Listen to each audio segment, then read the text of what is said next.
বন্ধুরা আজকে আমি আবার চলে এসেছি নতুন একটা রেসিপি নিয়ে। রেসিপিটা হচ্ছে পনিরের রেসিপি। রেসিপিটা খুবই সুন্দর, সহজ সরল আর খুবই ছোট্ট রেসিপি। হলুদ ছাড়া রেসিপিটা করছি, পনিরের রেসিপি। এটা আপনাদের সঙ্গে শেয়ার করছি, আপনারা পুরো ভিডিওটা দেখুন, আমাদের সঙ্গে থাকুন। আর আমি কি কি উপকরণ নিয়েছি দেখাই। প্রথমে তো পনিরের রেসিপি মানে পনির তো লাগবেই। পনিরগুলোকে আমি এরকম ছোট ছোট পিস আকারে কেটে নিয়েছি। আচ্ছা, আমি এটা ঘিতেও ভাজতে পারি বা মাখনও ভাজতে পারি, সাদা তেলে। আমি সাদা তেলে ভাজবো, তাই জন্য সাদা তেল নিয়ে নিয়েছি। রান্নাটা আমি সাদা তেলে করব। আচ্ছা, ফোড়নে লাগবে কালো সর্ষে, নুন আর চিনি যে যার স্বাদ মতো নেবেন। আর আমি লাস্টে শেষে দেবো চেরা কাঁচা লঙ্কা, কারি পাতা। আর এটা নিয়েছি দই, টক দই, ফেটানো টক দই, জলে মেশানো টক দই।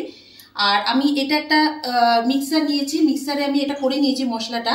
এটার মধ্যে নিয়েছি কালো সর্ষে 1 চামচ, সাদা সর্ষে 2 চামচ আর পোস্ত 2 চামচ নিয়ে আমি এটা মিক্সারে করে নিয়েছি। এবার পুরো রেসিপিটা আপনাদের আমি দেখাচ্ছি, আপনারা পুরো রেসিপিটা দেখুন। সাদা তেল দিয়ে দিলাম।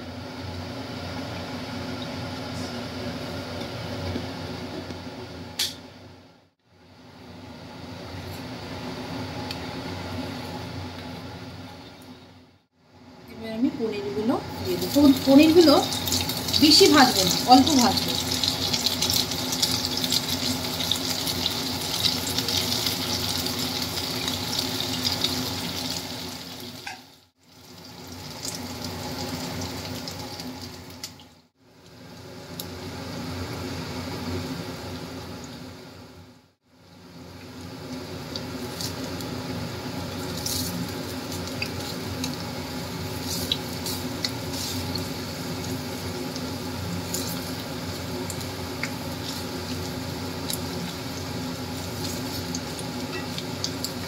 এই পিঠটা হয়ে গেছে, তাই উল্টে দিলাম।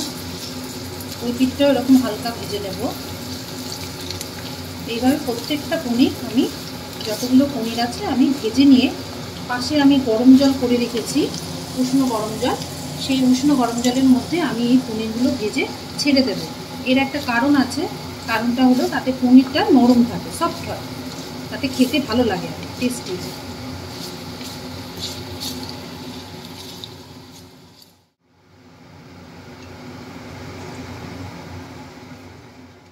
সব ভাজা হয়ে গেছে, যে কটা কড়াইতে দিয়েছিলাম।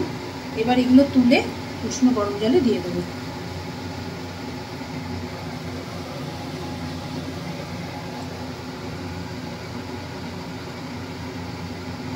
এইভাবে আমি সব পনিরগুলো ভেজে উষ্ণ গরম জলে দিয়ে দেবো।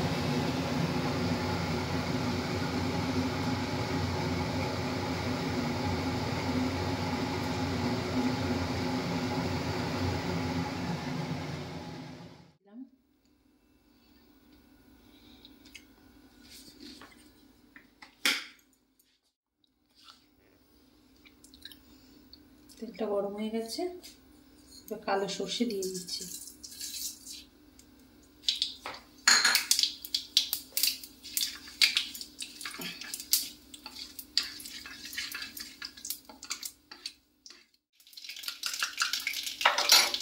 এবার পোস্ত সর্ষে বাটাটা দিয়ে দিচ্ছি।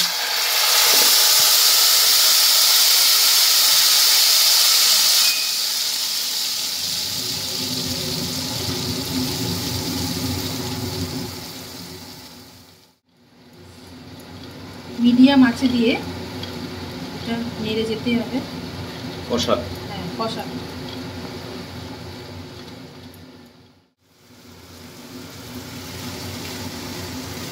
কষানো হয়ে গেছে।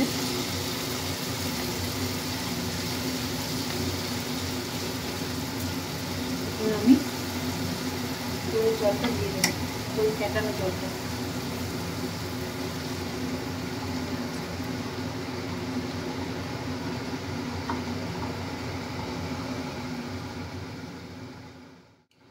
টক দই জল এই যে দেওয়ার পর তারপরে কিন্তু নেড়ে যেতেই হবে খুন্তি দিয়ে, কারণ কি তাহলে ছানা কাটা মতো হয়ে যাবে।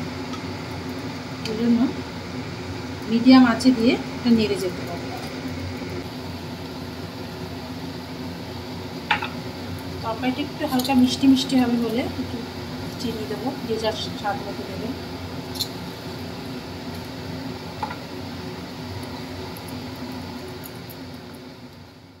এগুলো ছেড়ে দেবো। এটা যেহেতু হলুদ ছাড়া রান্না,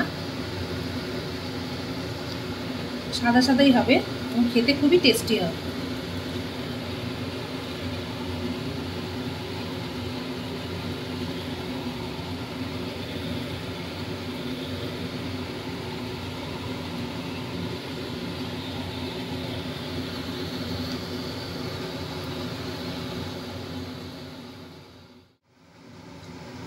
আমি একটু হালকা ভাপে দিয়ে রাখবো, ঢেকে রাখবো।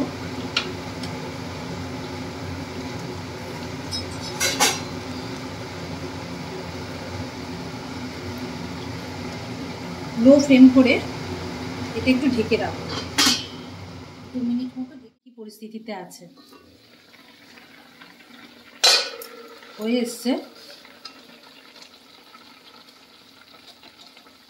এবার একটু চিরা কাঁচা লঙ্কাগুলো এর মধ্যে ছেড়ে দেবো, ছেড়ে দিয়ে আবার 2 মিনিট মতো রেখে তারপর কারি পাতা দিয়ে নামাই দেবো।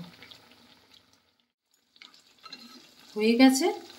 এরপর আমি কারি পাতা দিয়ে নামিয়ে দেবো।